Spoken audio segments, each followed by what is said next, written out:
अस्सलाम वालेकुम। सुबह पाकिस्तान कराची से हो रहा है आजकल, कभी इस्लामाबाद से, कभी लाहौर से, सब शहर ही अपने, सब शहरों में रहने वाले अपने। लेकिन कुछ लोगों की तलाश में मैं ख़ास तौर पे रहता हूँ। चाहे हम लाहौर लेके जा रहे हैं अपना प्रोग्राम, या कराची लेके जा रहे हैं, इस्लामाबाद से कर रहे हैं, कुछ नाम, कुछ हस्तियाँ, कुछ शख्सियात ऐसी हैं जिन पे ख़ास नज़र है कि उनको ज़रूर प्रोग्राम में लेके आना है। और जब ऐसी कोई शख्सियत आए ना जिनका मिलना भी ज़रा मुश्किल होता हो, मसरूफ़ भी बहुत हो, और वो आ जाए तो मुझे बहुत ज़्यादा तौर पे खुशी होती है। और आज के जो मेहमान हैं यकीनी तौर पे इनमें से एक हैं, और इनके आने की इसलिए भी मुझे बहुत ज़्यादा खुशी है कि इनकी सेहत भी कुछ इतनी ठीक नहीं थी आजकल, लेकिन PTV की मोहब्बत, कुछ मेरी ज़ाती मोहब्बत के ये आने पे रज़ामंद हो गए।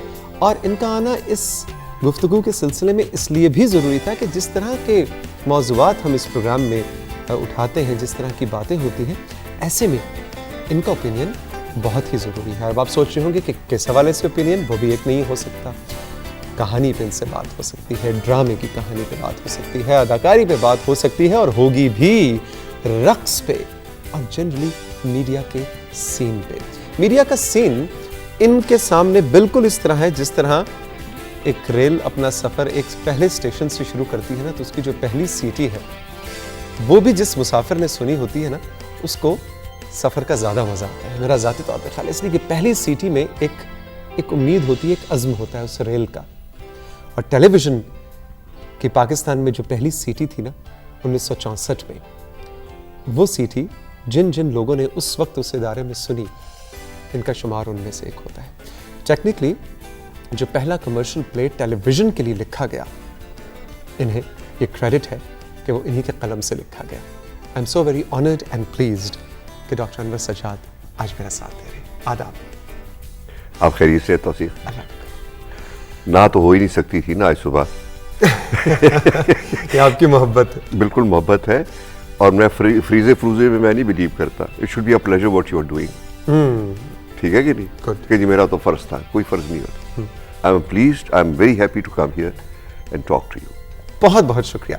सबसे पहले मैं चाहूँगा कि जो स्क्रीन पे एक नाम आपका चल रहा है, वहाँ से बात शुरू की जाए। नाम तो वही है जो आपका है, आप इसको डिफरेंट तरह से स्पेल क्यों करते हैं? ENVER। ना, दैट्स राइट। यूजुअली लोग लिखते हैं ANWAR। सही है। उसमें एक इसके पीछे एक छोटी सी वजह है, कहानी तो खैर नहीं है।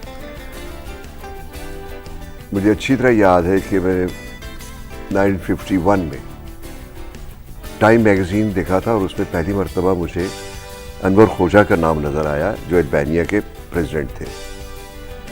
तो उस अल्बानिया के प्रेसिडेंट का नाम जो था वो ENVER से लिखा हुआ था टाइम मैगज़ीन में। ये 51 की बात है। मुझे ये स्पेलिंग अच्छे लगे, मैंने कहा अनवर है तो भी ठीक है।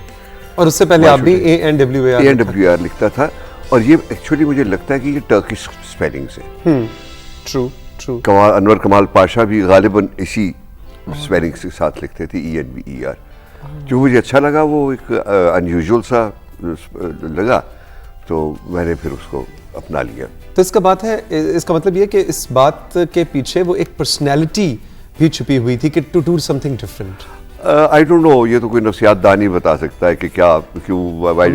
काफी वाज़ेह किस्म की नफ्सियात, क्योंकि आपने आगे चल के देखें तो बड़ा उस जमाने के हिसाब से बड़ा फर्क सा काम किया। जी बिल्कुल। टेलीविजन, रेडियो तो शायद बड़ी मुश्किल से लोगों को, मैंने अपने दोस्तों को भी आदत डाली भी ये नाम है। और पाकिस्तान में हम दो लोग, मेरा ख्याल है कि नाम के स्पेलिंग के बारे में बहुत सेंसिटिव है। एक ज़िया मुहय्यद्दीन साहब है, दूसरे मैं। हालांकि मेरा ख्याल है तारड़ साहब को भी होना चाहिए। मुस्तनसर हुसैन तारड़ के अंदर भी काफ़ी टंग ट्विस्टर्स हैं, खैर वो अदा करने में। उसमें तारड़ तो उसने हिंदी वालों ने तो मसला हल कर दिया ना। तारड़ RR की जरूरत नहीं अब रही वहाँ, TARAD तारड़। एग्जैक्टली। कैसी फीलिंग थी उस वक्त? तो शायद नहीं होगी, लेकिन अब जब मुड़ के देखते हैं कि वो जो पहला खेल आपने लिखा, उस वक्त तो बिल्कुल अंदाज़ा ही नहीं होगा कि ये एक कितनी बड़ी रिवायत का आगाज़ होने जा रहा है इस मुल्क। मुझे नहीं मालूम तो शेख, उस वक्त कुछ ऐसा गलतफहमी नहीं थी। ये था कि हमें एक मौका मिला है, 3 महीने का पायलट स्टेशन NEC ने कायम किया है, और उसमें बहुत इंस्पायरिंग लोग थे। असलम अजहर साहब थे, हमारे दोस्त फजल कमाल साहब थे, फिर निसार हुसैन साहब थे, ज़कात दुरानी मरहूम थे। ये 3-4 लोगों का ग्रुप आया था कराची से। इन्होंने आर्ट्स काउंसिल की हट होती थी एक बेचारी छोटी सी, तो वहाँ पर इन्होंने अपना पहला दफ्तर कायम किया था। और इत्तेफाक से इन लोगों को, चूँकि हमें जानते थे मुझे और कमाल अहमद रिजवी को, तो सबसे पहले फजल साहब ने मुझे और कमाल से राब्ता किया और बुलाया। बस वो साथ में इन्वॉल्व होते इस तरह। पहले खेल का नाम क्या था? मैंने जो लिखा पहला, उसका नाम था रसमलाई। रसमलाई, इंटरेस्टिंग। और क्या हल्का फुल्का खेल था? कुल हाँ जी, कॉमेडी थी? पहले से इंट्रीग टाइप की चीज़ थी वो। अच्छा, ओके। तो दैट इंटरेस्टिंग थी, दिलचस्प थी। अब तो शायद याद भी नहीं होगा कि क्या उसके डायलॉग्स थे। इतना नहीं, I don't remember, long time ago. Almost television की जितनी हिस्ट्री है उतनी उस खेल की हिस्ट्री है।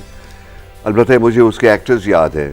कौन कौन? सिकंदर शाहीन लली उसका एक्टर था, फिर मसूद अख्तर साहब थे, और फिर कमल नसीर साहिबा थी।